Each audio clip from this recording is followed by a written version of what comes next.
Hi, and welcome to a video review and comparison between the D810a and the D800. Now, although these two cameras look very similar, they're actually two very different cameras. One is intended for astrophotography, hence the A at the end of the name, while the other is really intended to be an ultimate landscape photography camera. 36 megapixels from both, but this camera specifically, the 810A, has quite a few great features that we'll talk about later in this review that make it phenomenal for shooting astrophotography and pictures of great stars at night. Now, I know this is a pretty unique comparison, the 800 versus the 810A. Maybe a little bit odd, but for me as a professional landscape photographer, I love taking a great picture of the stars at night. And so for me, it was really important to try out this 810A and really understand, is it worth the money to upgrade? Is it really that different than some of the quality and things that you can do with just the 800 or regular 810? So hopefully this review will give you a better comparison between these two cameras and let you know if it's the right decision for you to upgrade today. Some of the few differences that you really notice right away, which is really the difference between the 800 and the 810, whether it's the A version or not, is that the 810 has a lot more grip on it. They've spent a lot more time putting really good grip around the camera, and you feel that when you're holding it. It feels a lot more secure than the 800. Also, in the viewfinder of the 800 versus the 810, you'll notice that the 800 actually has a greener, darker color for the numbers and letters that are written at the bottom, versus the 810, which has actually a brighter, whiter color for the numbers and letters, which is great during the daytime, as you can see here.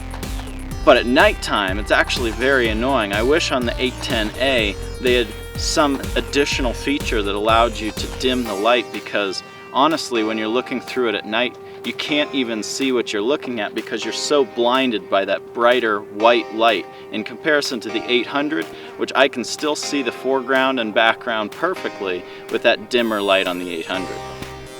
Now, of course, I could spend tons of time explaining the minor little differences between these cameras, but really what this review is about is to compare the quality of this camera, the 810A, at nighttime against the 800.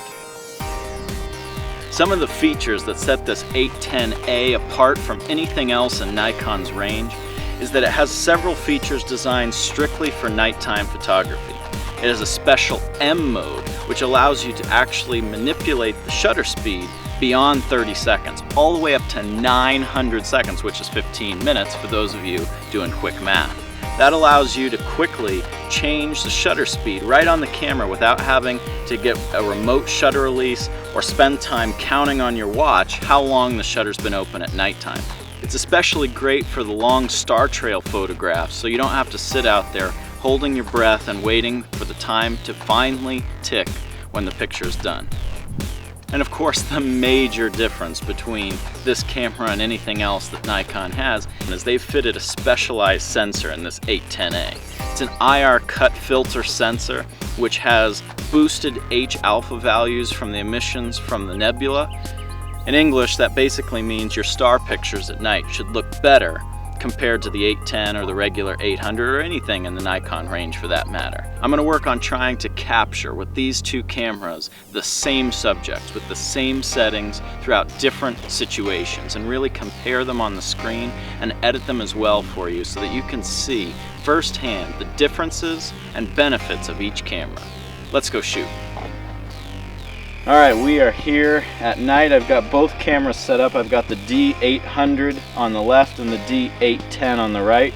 Both have 14mm lenses on them, and they're both shooting the same exact settings, 15-second exposure, ISO 2000 at f2.8. So I'm going to go ahead and take the picture of both of them and then show you the comparison of both. We got a little bit of a moon, about a little less than half a moon out tonight. So I don't know if we'll see the Milky Way perfectly. Now we're back at the computer. We're ready to edit some of the files and pictures that we took last night. So we're gonna have to see if the D800 or the D810A performs better at night. Hopefully the D810A lives up to its name.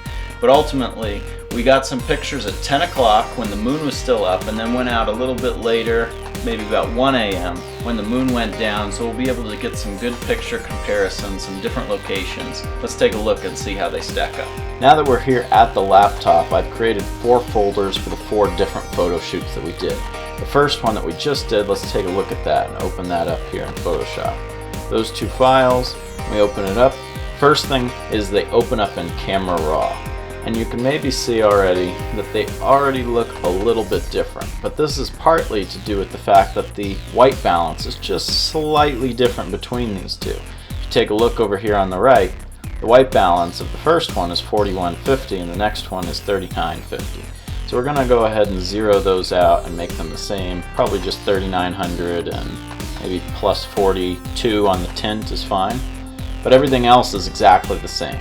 f2.8, 15 seconds, ISO 2000, that's the same for both. The only difference beyond that I didn't mention is one is taken with my 14-24 lens, which is a very expensive lens and really sharp, really great quality. That was on my D800 and that's this picture right here. The other one was the D810a, it was actually the 14mm Rokinon lens. Not quite as sharp, and once I realized this, I went back and did all the other shots using the exact same lens on both bodies so that you could see the difference. So in this, let's really just compare the look and coloration of the two. I'll go ahead and open them up in Photoshop so that we can see them side by side. And we'll say arrange 2 up vertical, that way you can see them. So right next to each other, which is now the D810a is on the right and the D800 is on the left. Again, same settings, now the same white balance. However, from my D800, it would appear that the image is brighter as well as a little more colorful, especially in the sky, as you can see some of those magenta tones or orange colors kind of coming up, which is the opposite that I would expect from this setup in this situation.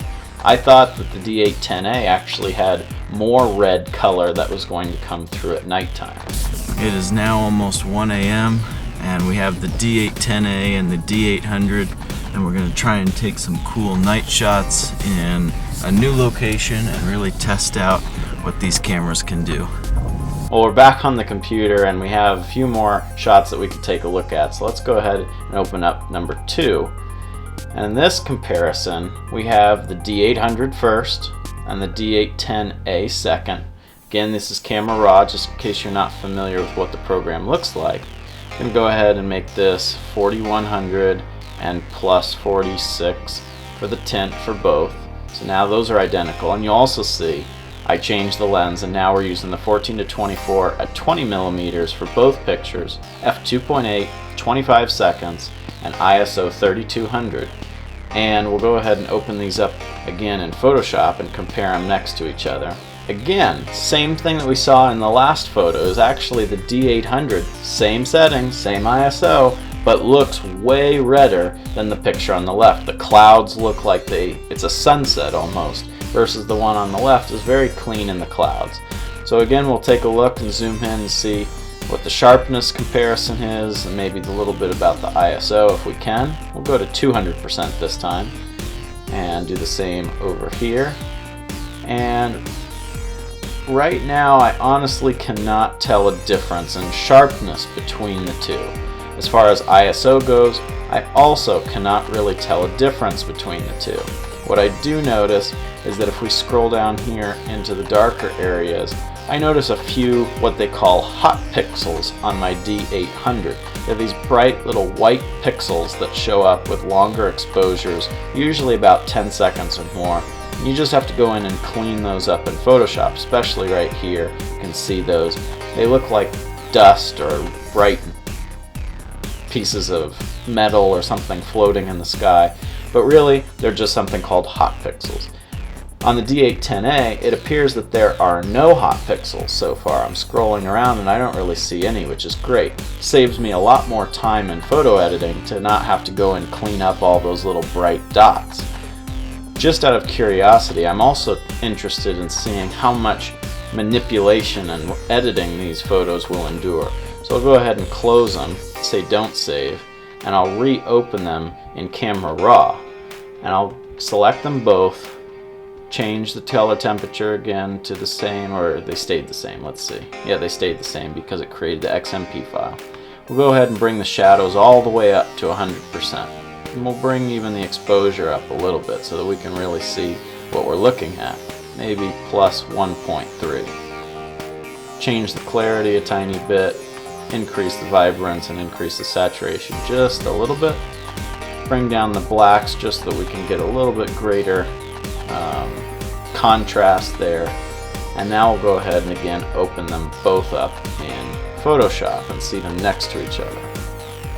And as you can see, the picture from my D800 compared to the picture from the D810a looks ridiculous. My picture is so red on the right and so unnatural looking. The one on the left actually looks pretty good and pretty natural. Now, of course, I could have just changed the white balance of my D800 so that it looked good and looked appropriate, but it's just so interesting how different these two look, even though the white balance settings are exactly identical. Now let's zoom in really close, maybe 100 or 200% again, and be able to compare the look of the two photos. Well, again here, the D800 appears to look less grainy, less noisy than the picture from the D810a. You can see from the D810a here on the rock, it just has a lot of texture, a lot of what they call digital noise. On my D800, it doesn't appear that there's as much noise. Honestly, the only difference is I like the image from the D810a a little better, the coloration and the look. So in this one, I've actually done just an ISO comparison. So the first one we have is at ISO 1600, I believe. And we'll go ahead and change some of these, make sure the temperature is the same. 3950 is fine, and 41 is fine. We'll bring up this exposure so that we can really see what we're looking at. And I'll just also do the contrast just a little bit so that we can see, again, a better comparison of the two in Photoshop. Go ahead and open these up. Zoom in to 200%. And on this one the same. So this is ISO 1600 comparison. Between the two, this being the D800, this being the D810a, I can't really see very much of a difference, to be honest. Next we have same picture done at 3200 and at 8 seconds next to each other. Zoom into 200%. A little bit right there at the edge of the rock. Put this one at 200%. And again, I cannot really see that big of a difference between the two photos. We'll just go down here and look at this house and see if something in the shadow details looks any different. I actually prefer the image on my D800 over the 810a. It would appear as though the sharpness, let me zoom in a couple more times so you can really see the difference. The sharpness of the 800, of the lines right here around this arch and the edge, compared to this kind of jagged line and this line here, it's a pretty substantial difference, I think. I'll go even a couple more so that maybe on YouTube you can see what I'm talking about. But the D800 looks better than the 810, I think. And the final comparison that we have is at ISO 6400. I'm pretty sure we know where this is going, but I'll still go through and make sure that they do in fact look pretty similar. 1.5, and the contrast about the same. Click Open Images. We'll zoom in to 200%, or even 300% here. That way you can kind of see even better online. 300%. Again, noise level, level of detail, everything looks the same. I am not any more impressed with the 810a than I am with the 800. So we'll zoom back out to 100% just to see what everything else looks like. Again, for some reason, you can see, especially in the tree, the difference between the 800 and the 810a is pretty substantial when it comes to the coloration of the trees or the coloration of elements in the foreground. It does look quite odd for such a red and magenta colored photo to be coming out from my D800. I do like the look of the trees, but I'm definitely more interested in the sharpness of my D800. Let's go again in here. ISO 6400 isn't the greatest to be comparing at, but definitely my D800 looks better than the D810a down here in this detail and sharpness of this building. Well, in the final test, I did some day shots just to see what they look like during the day so that you can also get that viewpoint. So I'll open these up, and I'll actually open up all of them at the same time. I've done all of them at different ISOs, but everything else is the same. So we'll make sure that the white balance is the same on these, about 5350 plus maybe plus 6. So even though I opened up all the images, I wanted to show you these two first. These two are the lowest ISO, ISO 2000. Everything else is the same. The picture on the right is from the D800 and the picture on the left is from the 810A. Well, there is a lot more of a magenta color from the 810A during the day. Some of the colors back here along the red dirt is a little more vibrant, especially also in the red chair. Again, I'm not sure if you can really see this difference on your screen back on YouTube, but there is a difference. It is more magenta color, more red. It actually has more of a film look from the older days from the 810A. But that's probably because those H values or H alpha values or whatever they claim is higher in the 810A than the 800. And they say that. They say if you're taking pictures of things that are white, like clouds or pieces of paper or lines or anything like that that has white on it, it's going to look a little magenta colored from the 810A during daytime. So I just wanted to show you that difference so you could see. It's not huge, that's for sure. It's definitely correctable in Photoshop or Camera Raw. It's not huge, but it is still something to be aware of. So I actually have the images set up here with 6400 ISO, 12560 ISO, and 25600 or whatever ISO. In these three columns, on the top are the D800 pictures, on the bottom are the D810A. And we'll go ahead and zoom in. So now what I've done is zoomed into 300% and all the photos, tried to position them in about the same place. And what you can see is actually, in this case, the D810A is just a little bit sharper and a little bit more resolution power than my D800. A little bit cleaner lines and everything from this little marble figure thing. And as far as ISO goes, they do look, again, almost exactly the same. I'm looking for the amount of noise and the distance from one part of noise to another, and they really look the same. There is just a little bit of edge from sharpness, but I'm sure, again, that's a feature of the D810, not necessarily the D810A. I'm sure a regular 810 has the same advantage because it doesn't have the anti-aliasing filter on it, which my D800 does. And supposedly that does have a several megapixel difference, about 2.5 megapixel difference in resolution power between the D800 and D810. So that's what I think we're seeing here. But again, just wanted to show you, as far as ISO goes, as far as noise sensitivity, both during the nighttime and during the daytime, it doesn't seem to be different at all. Well, I hope that some of these results have provided some insight to you so that you can better understand which camera is right for you and what kind of style fits what you're mostly photographing. If you're mostly interested in night photography and that's all that you want to focus on, maybe the D810A is right for you, just so that you don't have to spend those extra minutes in Photoshop editing the trees and trying to make them green again. But as far as for me, I think the D800 is quite the camera.